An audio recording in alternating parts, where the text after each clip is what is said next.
masalah itu berkah. Makin banyak masalah, makin banyak berkahnya. Semua ini adalah cobaan buat saya, buat kita. Gitu. Yang berlaku jelek buat Anda, sesungguhnya ujiannya itu bukan ada di perlakuan mereka. Reaksi kita gimana?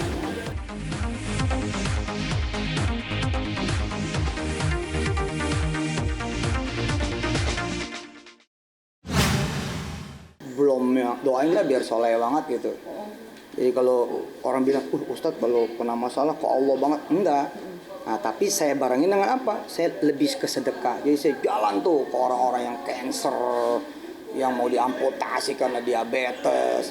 Lalu saya melihat, ya gue mah gak ada apa-apanya. Udah selesai. Mencurahkan lewat buku juga nggak sih? Nah saya nulis apa. Tapi ketika ada di titik terpuruk, titik merasa terendah, banyaknya cobaan, musibah diterpa di pemberitaan. Nah masalah saya nggak pernah merasa ada di titik terpuruk itu, karena kosakatanya beda. Kosakatanya masalah itu berkah. Ya udah, makin banyak masalah, makin banyak berkahnya. Udah, jadi beda kan?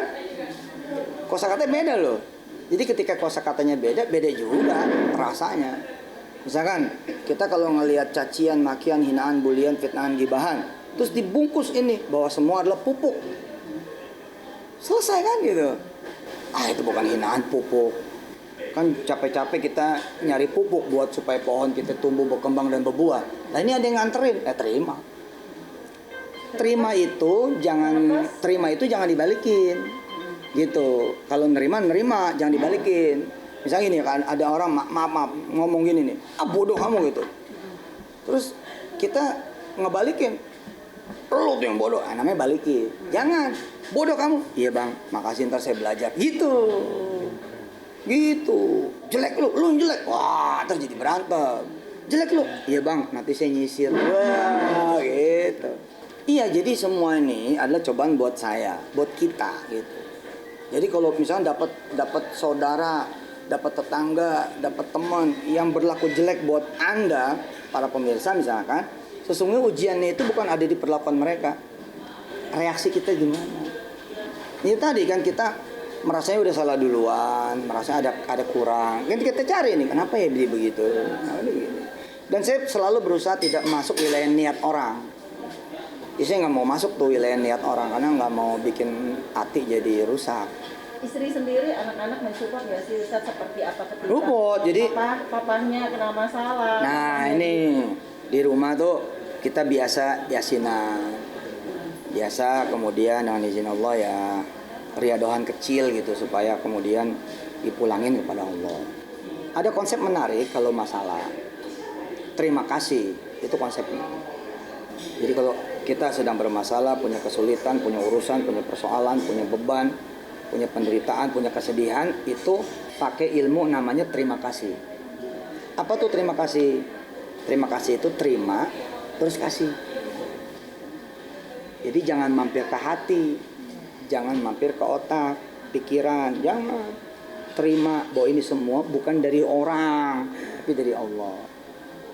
Kalau udah nerima bahwa ini semua dari Allah, kasih lagi ke dia yang urusin, dia ngasih, gitu, beres tuh. Jadi kalau ada tadi tuh ada cacian, hinaan, bulian, fitnahan, gibahan misalnya tuh, ya datang ke kita nih, kita pakai konsep itu terima kasih. Siapa sih yang mencaci? Allah. Siapa yang memaki? Allah. Sama dengan siapa yang memuji? Allah. Kalau kita di perbuatan baik, di kebaikan, di perbuatan yang bagus, di kebagusan, di semua hal nikmat indah segala macam, kita tidak juga punya kemampuan terima kasih, masalah juga kan? Ya kan?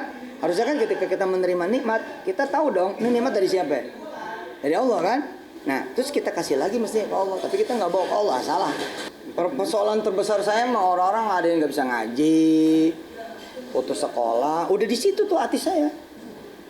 Udah kalau soal diri itu nggak tahu ya, mungkin tua sebelum waktu aja jangan-jangan gitu. Terlepas walaupun ada masalah kemarin itu yang dibilang apa.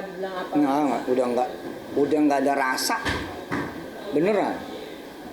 Bener, mungkin juga karena ini apa ya, mungkin karena latihannya udah lama kali gitu. Bukan cuek, kalau cuek kan dia apatis ya.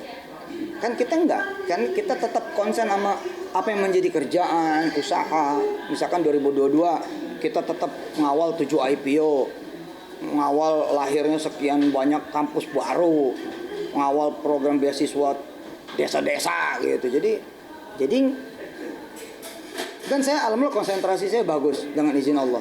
Saya kalau ngelihat komenan itu indah aja itu. Itu kan ungkapan cinta orang. Beda kan?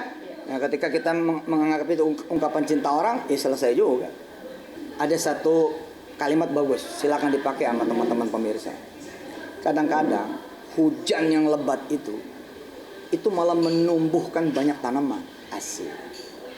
Paham gak lo? Hah? Hujan yang lebat itu, kalau langitnya lagi berantakan, lagi erap, percayalah, ntar ada yang tumbuh nih. Itu. As a gift from God gitu. Sebagai sebuah hadiah dari Allah SWT. Jadi kita menanti nih hadiah apa dari Allah gitu. Yang penting kita mau nerima dulu, mau bersabar dan baik sangka. Nah itu saya nggak mau masuk wilenia. Itu kan wilenia. Kalaupun masuk, narasi kita harus baik. Ketika kita pengen orang lain baik ke kita juga harus baik ke orang dong. Kan kita nggak mau suuzon sama orang. Kita nggak mau orang suuzon sama kita. Maka kita nggak boleh suuzon sama orang. Jadi ketika ada orang melakukan ini itu, narasi kita harus baik. Di antaranya begini, yang saya latih pada diri saya. Oh mereka mau saya jadi ustadz yang benar. Oh mereka mau saya lempeng. Oh mereka mau mengingatkan saya. Oh mereka mau memberitahu saya. Oh mereka yang justru sibuk-sibuk mencari kesalahan saya supaya saya sadar. Itu narasi harus begitu. Jadi bukan jahat amat sih, enggak. Kalaupun benar-benar salah kan tetap masih ada ampunan Allah kan. Lagian memang kalaupun iya jahat, apa iya kelas kita Firaun kan, masa iya sih kan. Kita ini harus tambah baik tambah hari. Yang penting jangan merasa benar, jangan merasa kita tinggi, jangan merasa kita nih gede besar gitu. Itu penyakit. Enjoy banget, saya masih bisa kerja, masih kemana-mana ngeresmiin rumah tafis baru.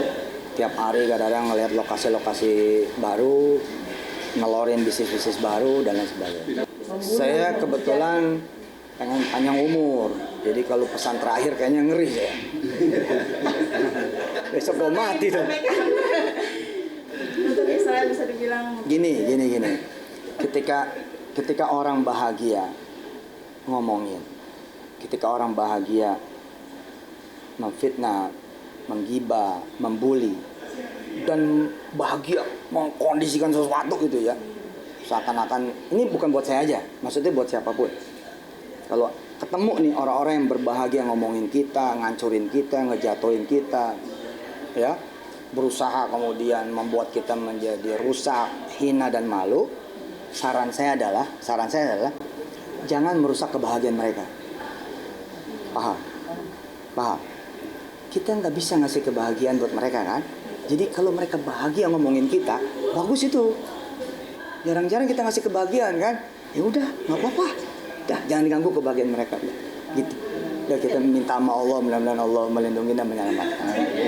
Satu lagi, jangan lupa pilih saya.